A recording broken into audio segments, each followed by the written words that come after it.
स्वागत है आप सभी का। मैं हूं अंकित अवस्थी।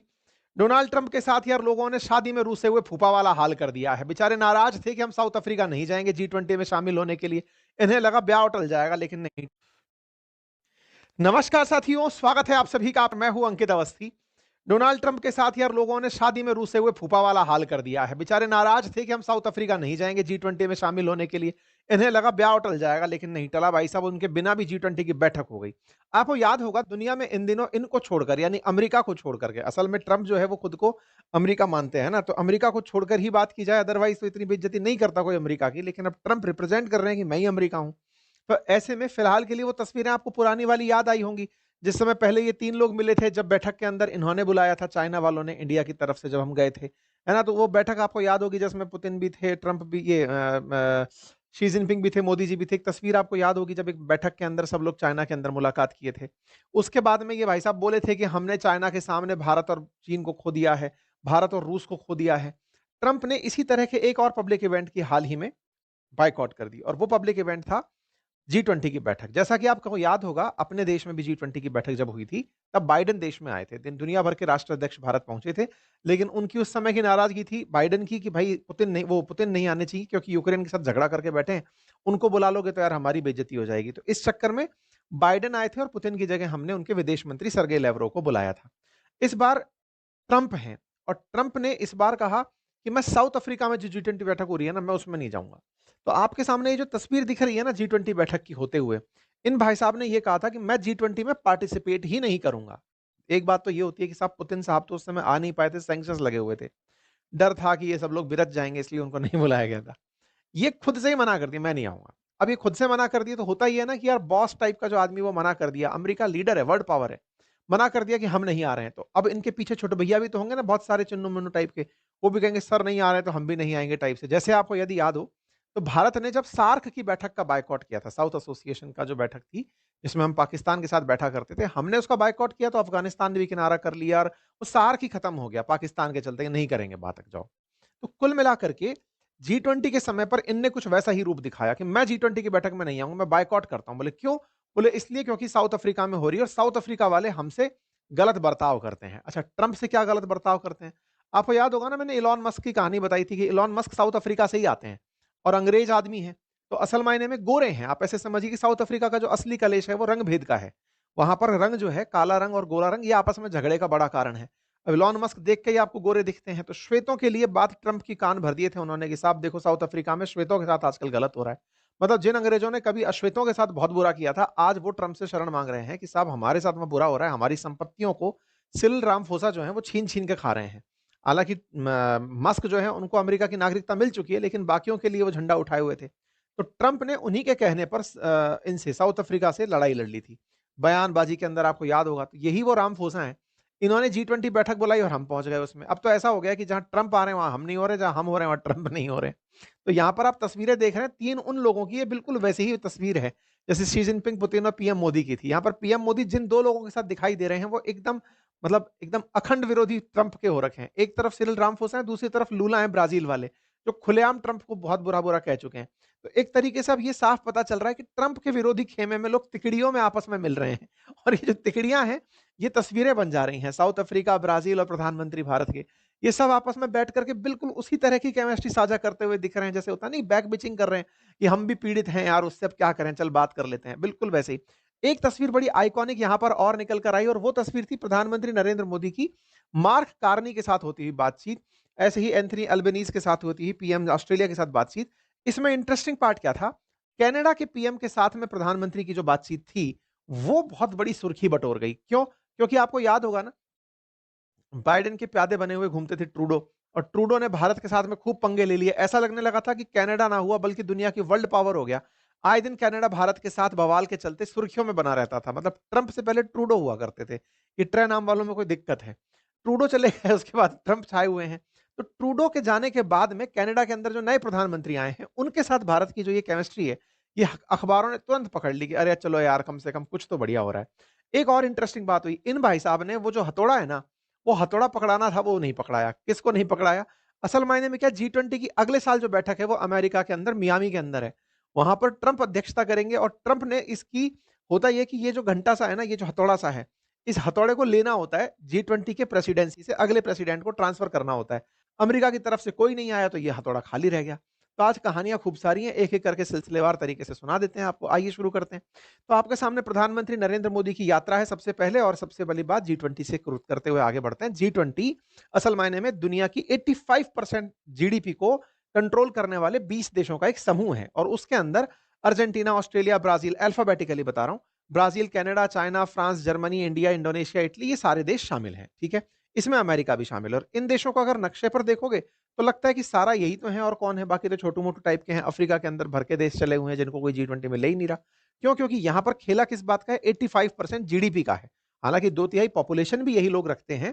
तो ये जो 85% जीडीपी रखने वाले देश हैं, इनकी बैठक को G20 कहा जाता है। देखो, यहां पर कुछ इस तरह से है, पावर्स की बैठने की बातें हैं। जैसे G8 कहा गया जब 8 सबसे पावरफुल, G20 में से भी 8 पावरफुल देश बैठना शुरू हुए। जब उसमें से रूस को निकाल दिया गया तो सबसे पावरफुल को G7 नाम दिया गया था। G7 हुआ, G8 हुआ, G8 के बाद G20, जिसके अंदर 20 दुनिया की पावरफुल देश बैठ जाएं। और आपको याद होगा ट्रंप ने इस बार एक नया टर्म यूज किया था, दैट इज G2। G2 में अमेरिका और चाइना दोनों को कंबाइंड करके उन्होंने यूज किया था कि G2 देश मिल रहे हैं आपस में, जब अभी शी जिनपिंग से जब उनकी मुलाकात हुई थी, है ना?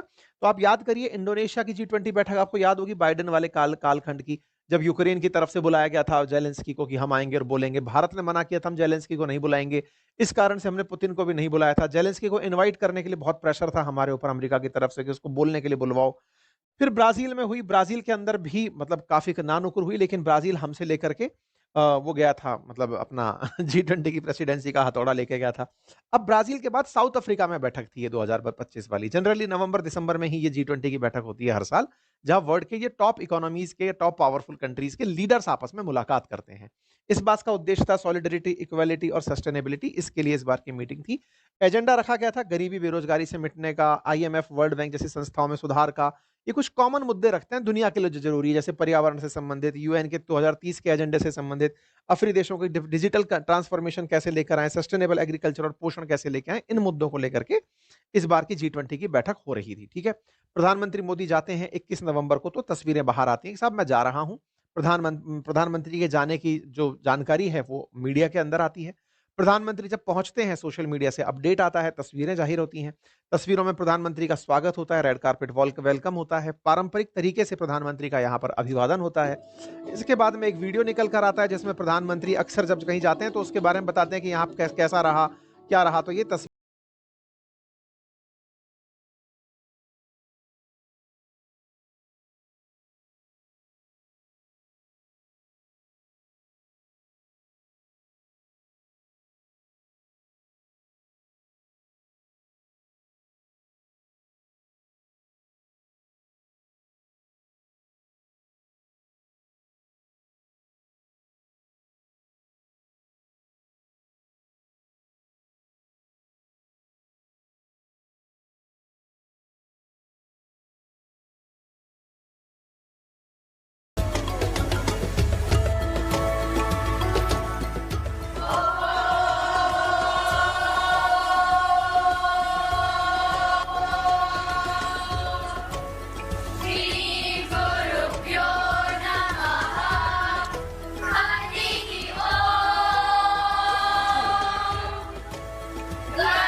आए रे, गंगा मैया पूजन हम आए रे, गंगा मैया पूजन हम आए रे, गंगा मैया।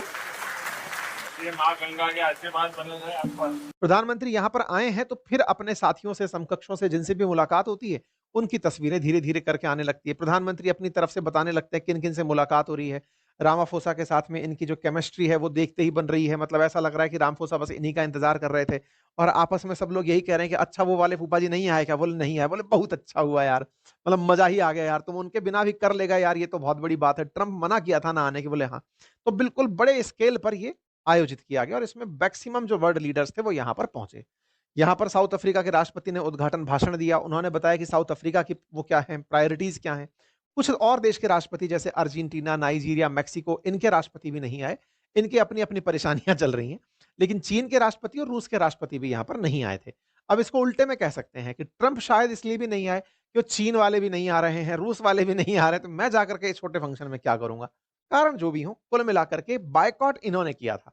इन्होंने किया था तो ये सोचकर किया था कि ये कार्यक्रम आयोजित नहीं होगा। कई तो ऐसे भी हैं ना जिनकी अपनी परेशानियां चल रही हैं, जैसे मेक्सिको के अंदर जैन जी अपना नाटक किए पड़े हैं। नाइजीरिया के अंदर 25 लड़कियों का अपहरण हो रखा है जिसमें लास्ट मोमेंट पर उन्होंने आना कैंसिल किया। अर्जेंटीना के अंदर भी बहुत सारी मतलब स्थितियां खराब ही चल रही हैं। कुल मिलाकर के जहां-जहां अस्थिरता है वहां से लोग नहीं आए और कुछ 3 बड़े लीडर्स भी यहां पर आकर नहीं पहुंचे। लेकिन हमारे प्रधानमंत्री पहुंचे यहाँ पे। प्रधानमंत्री ने बकायदा यहाँ पर मंच संभाला, बातचीत करी, 3 तरह की जो बात पेश करनी थी मोदी जी ने वो पेश करी। पारंपरिक ज्ञान के बारे में बोला, अफ्रीका को लेकर के। हमारा अफ्रीका को लेकर एक मोटिवेशन अलग भी है। जैसे ना इन सब देशों के लिए भारत बाजार है। अभी अमेरिका के लिए, चाइना के लिए, रशिया के लिए हम बाजार हैं। वो हमसे चाहते हैं कि ये सामान खरीदें, लेकिन हमने अपना बाजार अफ्रीका को बनाया हुआ है कि अफ्रीका वाले हमसे सामान खरीदें, हमारी कंपनियां वहां जाके निवेश करें। तो अफ्रीका, भारत और चीन के लिए आजकल एक मार्केट हो रखा है, तो हम लोग अपने लिए उसको तलाश रहे हैं, ठीक है? तो हमारे लिए वहां जाना बहुत जरूरी था और इसी वजह से हम यहाँ पर पहुंचते हैं और यहाँ पर प्रधानमंत्री मोदी के बयान होते हैं। अफ्रीका वाले बहुत खुश होते हैं, तस्वीरें बाहर निकलती हैं, प्रधानमंत्री के बयानों के सार निकल कर आते हैं कि प्रधानमंत्री ने यहाँ पर अपॉर्चुनिटी की बात करी है, इक्विटेबल एक्सेस की बात करी है, पॉपुलेशन स्किलिंग की बात करी है, रेस्पॉन्सिबिलिटी डिप्लॉयमेंट की बात की है। तमाम प्रकार की बातें और पोस्टर्स यहाँ से निकल कर आते हैं। जब बात दौर एआई का है तो उससे भी रिलेटेड बातें हुई ही थी। इस प्रकार से यहाँ पर G20 नेशंस के अंदर बातें हुई। भारत को इस तरह से दिखाया गया कि भारत यहाँ पर सबसे तेज ग्रोइंग कंट्री है। G20 देशों में जितने भी देश यहाँ पर प्रेजेंट थे, ये सारे के सारे राष्ट्र अध्यक्ष एक साथ आपको तस्वीरों में दिखाई पड़ते हैं। सबकी तस्वीरें यहाँ पर आपको दिखाई देती हैं। प्रधानमंत्री के साथ में तमाम लोगों की केमिस्ट्री, जापान की प्रधानमंत्री भी हैं, तो मेलोनी भी आई हुई हैं। तो मतलब यहाँ पर सभी लोग जो हैं आपको नजर में आते हैं। ठीक है साहब? इस प्रकार की जो यहाँ पर तस्वीरें हैं, उनमें राष्ट्राध्यक्षों के साथ प्रेजेंट होना यहाँ पर एक बहुत बड़ी केमिस्ट्री निकाल करके लाता है। और वो केमिस्ट्री इस बात की होती है कि ये जो राष्ट्राध्यक्ष यहाँ पर हैं, वो इसके बावजूद भी प्रेजेंट हैं क्योंकि अ, बायकॉट किया है ट्रंप ने। ट्रंप के बायकॉट के बावजूद भी अगर आप एक जगह पर एकत्रित हो, तो वो ये दर्शाता है कि उन्हें किसी ने कंसीडर नहीं किया। जापान का होना हो या फिर क्रिस्टलिना जॉर्जिवा का यहाँ होना हो, है ना? यहाँ पर प्राइम मिनिस्टर जो डच गवर्नमेंट के हैं, उनका होना हो, जमैका का हो, भाई ये तमाम वो लीडर्स हैं, वर्ल्ड लीडर्स हैं, जो कहीं न कहीं जैसे जर्मनी, ये सब वो देश हैं जो यूरोपियन कंट्री हैं जिन्हें अमेरिका का पिछलग्गू माना जाता है। ये सब लोग यहाँ पर प्रेजेंट थे। मतलब अमेरिका के दबाव में आकर के किसी भी देश ने यहाँ आने से इनकार नहीं किया, चाहे यूके के पीएम हो, चाहे फ्रांसीसी राष्ट्रपति हो, है ना? यहाँ पर चाहे फिर प्राइम मिनिस्टर जॉर्जिया मेलोनी हो, ये सभी यहाँ पर प्रेजेंट हुए और बाकायदा इस कार्यक्रम में शरीक हुए। तो इससे एक बात बहुत अच्छे से निकल कर आई कि प्रधानमंत्री की मुलाकात तो यहाँ पर कॉर्नर ऑफ द G20 हो ही गई, लेकिन कहीं न कहीं ट्रंप की जो बायकॉट थी, उसे किसी का समर्थन नहीं मिला। इसलिए लोगों के बीच में ये G20 ज़्यादा सुर्खियों में आ गई, अदरवाइज़ तो G20 जब हमारे देश में थी, तो हमारा सुर्खी का कारण बनी थी। इसके साथ-साथ ही आप यहाँ पर इन 2 तीनों को साथ में देख रहे हैं। इंटरेस्टिंग पार्ट ये था कि कनाडा के पीएम के साथ भारत की बातचीत हो रही थी। एक न्यू इनिशिएटिव को शुरू किया गया जिसका नाम रखा गया Australia Canada India technology and innovation, ACT नाम से। ये इनोवेशन जो है वो इनोवेशन से ज़्यादा एक तरह से कहिए तो रिश्ते बहाल करने की बातें हैं। कनाडा के साथ में हमारे रिश्ते फिर से बहाल हो रहे हैं। इसीलिए ये बातें भी हेडलाइन बन करके आई कि भाई कनाडा ने भारत के साथ मिलकर के एआई और टेक्नोलॉजी पे बातचीत की है, क्योंकि ये महाशय जब थे, ये ट्रे नाम वाले जो टर-टर करते हैं, चाहे ट्रंप हो चाहे ट्रूडो, इन लोगों ने जो बातें बिगाड़ी है ना, तो कुल मिलाकर के इनकी बात के बाद में फिर से कोई नई बात थी। तो सिरिल रामफोसा का यहाँ पर प्रधानमंत्री के साथ में बड़ा धन्यवाद वाला काम भी हुआ। प्रधानमंत्री ने बाकायदा यहाँ से आने के बाद बातें भी रखी। अब इनकी बातें कर लेते हैं, इनका क्या रिएक्शन था? ये तो इसी बात पर मुँह फुलाए बैठे थे कि हम नहीं आएँगे साहब। क्यों नहीं आएँगे? इस पर मैंने आप लोगों को आज से 6 महीने पहले इसी चैनल पर आपको बताया था कि व्हाइट हाउस में ज़ेलेंस्की 2.0 हुआ था, जब ट्रंप ने सिरिल रामाफोसा को बैठ के डाँट दिया था। जब डाँट दिया था तो हमने सेशन किया था, आपको बताया था कि भई देखो कैसे-कैसे हुआ था। ये तस्वीरें आपको याद होंगी, जिसमें रामाफोसा कहते हैं कि सर आप हवाई जहाज़ भले ही लेके बैठे हो, लेकिन कतर की तरह मेरे पास आपको हवाई जहाज़ देने के लिए नहीं है। फिर ये बोलते हैं कि तुम्हारे देश के अंदर तो अंग्रेज़ों को मारा जा रहा है, डचों को मारा जा रहा है, मतलब जो अंग्रेज़ हैं, श्वेत हैं जो हैं, उनकी संपत्तियों को लूटा जा रहा है। तो ये कहते हैं कि आपके पास गलत न्यूज़ है सर, ऐसा कुछ नहीं है। तो फिर ये टीवी चला के दिखा देते हैं, पोस्टर निकाल के दिखा देते हैं, देखो ये लोग कह रहे हैं। बोले सर कोई बात नहीं, आपको बुरा लग रहा है लगने दीजिए, मुझे फ़र्क नहीं पड़ेगा। मैं तुम्हारे साथ सैंक्शन लगा दूँ, बोले लगा दो। मैं तुम्हारे यहाँ जी20 में नहीं आऊँगा, मत आओ। मैं टैरिफ लगा दूँ, बोले लगा दो। मतलब ये बिल्कुल उस तरह से कहते हैं कि और क्या बिगाड़ लोगे हमारा? इतना तो पहले बिगाड़ लिया तुम गोरों ने हमारा। भई अश्वेतों के ऊपर जो श्वेतों ने जो यातनाएँ की हैं, वो कम थोड़ी हैं। ये उसी बात पर गए, क्या बिगाड़ लोगे? ये तो बहुत कॉमन सी बात है ना, ब्लैक एंड व्हाइट के बीच का होने वाला कॉमन डिस्कशन है। तुम हमें धमकाओगे, दबाओगे, हमसे चाहोगे कि हम खड़े ना हों, हम तुम्हारे सामने ना आएँ, कोई बहुत बड़ी बात नहीं है। हमें तुम्हारे इस ह्यूमिलिएशन की आदत है। मतलब जो ट्रंप हरकत कर रहे थे, उसे पूरे वर्ल्ड ने, विशेष रूप से जो पीपल ऑफ कलर्स हैं, उन्होंने इस तरह से लिया कि ट्रंप जो तुम कर रहे हो ना, बड़ा बचकानी हरकत है यार। तुमसे मोस्ट एक्सपेक्टेड है, बस ये हो सकता है कि नए लोग जो हैं, नई जनरेशन के लोग जो हैं, वो तुम्हारे अंदर जो नस्लीय भेदभाव है, उसे अब देख पा रहे हैं। बाकी पुराने लोगों को ये किस्से से लगते हैं, मतलब नए जनरेशन को पुराने लोगों की बातें किस्से कहानी सी लगती हैं कि अरे क्या ही फ़र्क पड़ रहा है। तो बस यहाँ पर इस तरह की बात हुई। अमेरिका का बायकॉट कोई असर नहीं डाला, लोगों ने खूब मीम बनाए। कुछ इस तरह से बनाए, ट्रंप ने कहा कि मैं नहीं आ रहा हूँ, तो दुनिया के देशों ने कहा वेरी गुड मत आइए, हम सब मिल करके कर लेंगे, तो सबने मिल करके कर लिया।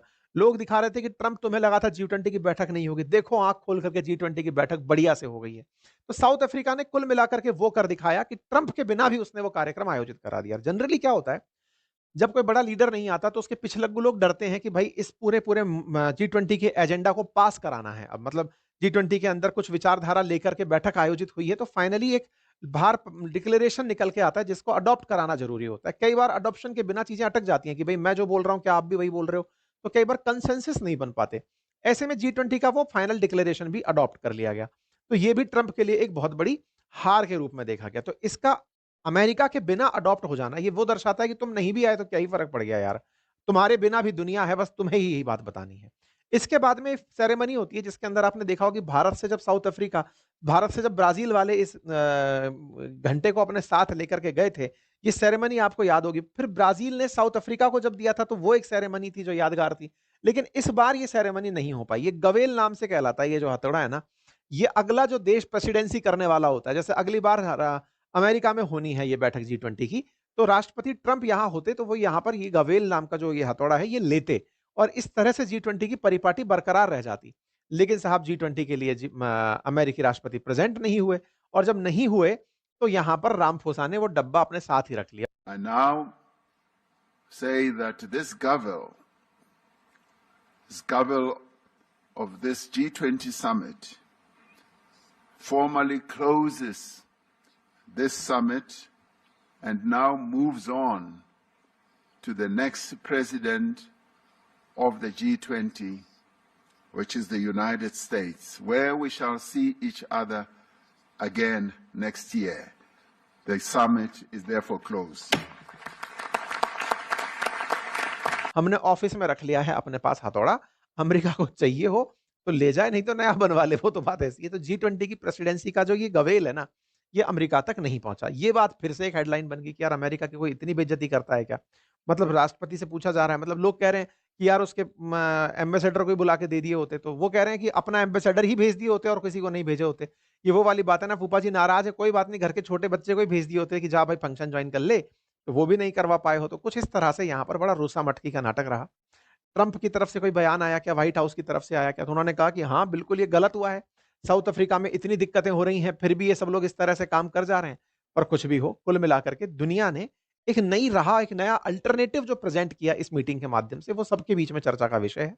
बाकी आप लोग इस मीटिंग से क्या एक्सपेक्ट करते हैं और किस तरह से इस तरह के ग्लोबल मीटिंग्स को देखते हैं? ज़रूर कमेंट बॉक्स में बताइए। चैनल पर नए हैं तो सब्सक्राइब कर लीजिए। बाकी हमारे एप्लीकेशंस बातें बाज़ार की और अपनी पाठशाला उपलब्ध हैं। आप वहाँ से अपने लिए कोर्सेज़ भी देख सकते हैं। बहुत-बहुत धन्यवाद।